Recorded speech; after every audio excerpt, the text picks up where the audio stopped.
们别再打了。 Episode 3 to 5. So we follow our prince, Duan Yu, pacifist guy. He's trying to save his girl, Zhongling. He does find her father's little villa, and there he meets the second love of his life, accidentally. This girl named Mu Wanqing. And they get into a bunch of misadventures, including him accidentally seeing her face and being forced to marry her, because that was something she promised her shifu, who she later finds out is her mother. But we'll get to that in a second. On top of that, this evil person who we met in the first episode now wants our prince, our pacifist prince, to be his student. But our pacifist prince doesn't want to learn kung fu from this evil person. All this misadventure about him trying to protect his to-be wife, and then him falling off some cliff and now being forced to learn the kung fu from the scroll that he got earlier. Eventually, he defeats him through some cunning and some of the new kung fu he learned. And on top of this, we meet his mother. His mother has been in a convent because she was unhappy with the fact that his father, Duan Yu's father, has been sleeping around a lot back before Duan Yu was born. There's a family reunion. So we mention now that Duan Yu's father, the one that wants him to do kung fu, slept around a lot when he was younger. Because of this, we find out that Mu Wanqing, who Duan Yu's supposed to marry, is actually his half-sister. So that is awkward, and that causes a lot of drama. And because of the drama that this has caused, Mu Wanqing falls into the hands of one of the main antagonists of this series. So we meet this main antagonist. It turns out he was actually the crown prince.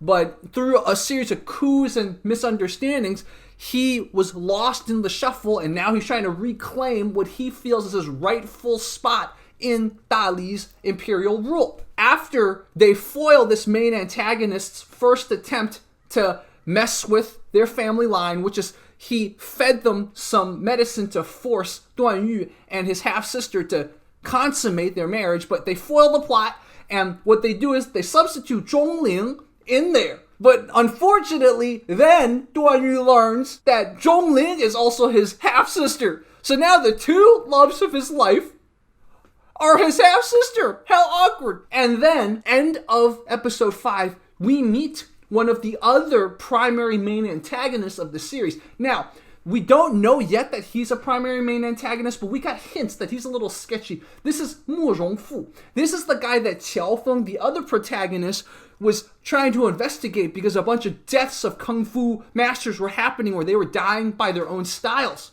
So that's what's going on in episodes 3 to 5. Now let's learn some Chinese. So two interesting expressions. Fu, fu bu fu. It's a common expression to say, do you give up or not? Or do you accept that I'm better, basically. That's what it's saying. So a lot of times when you're playing cards, so some kind of entertainment game, you might be like, 我服了, or 你服不服? Or for example, in this case, when it comes to submission and dominance, that sounded wrong, but basically, 你服不服我?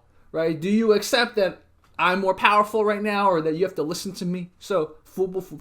And then he used the expression, 说什么都不服. So whatever you say, 说什么, that's what it means. I'm not going to submit, right? 说什么. So that's a good expression to use. For example, if you know you don't want to do it. So for example, if someone say, you want to come with me? 说什么都不去, right? No matter what you say, I'm not going to go with you. Or 说什么都不读. If someone wants to recommend a book and you're like, nope, I'm just not going to read this book. Let's say someone wants to give you something. You'd be like, 说什么都不要. Whatever you say, I don't want it.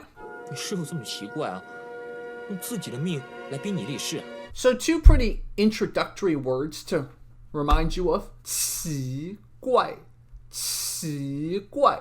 That means weird or strange.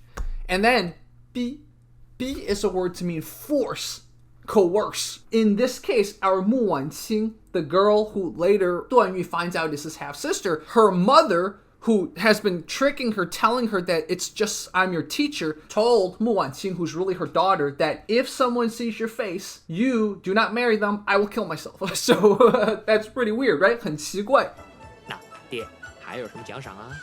So here's a word you'll hear a lot when it comes to old movies, and maybe teachers might use it. I mean, companies might use it too, but the word is 奖赏, 奖赏. It literally means an award or reward. 奖赏. You'll hear that a lot when it comes to these ancient dramas, so to speak, because the emperor will give you 奖赏, or you help them catch a criminal, maybe the police will give you 奖赏.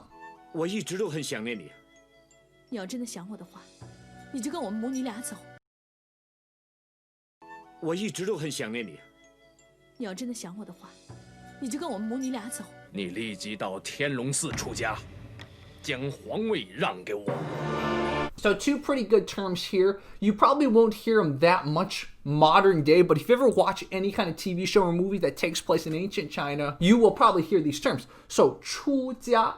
出家 literally means become a monk. Usually a Buddhist monk, but I'm sure you could use it to mean other types of monk.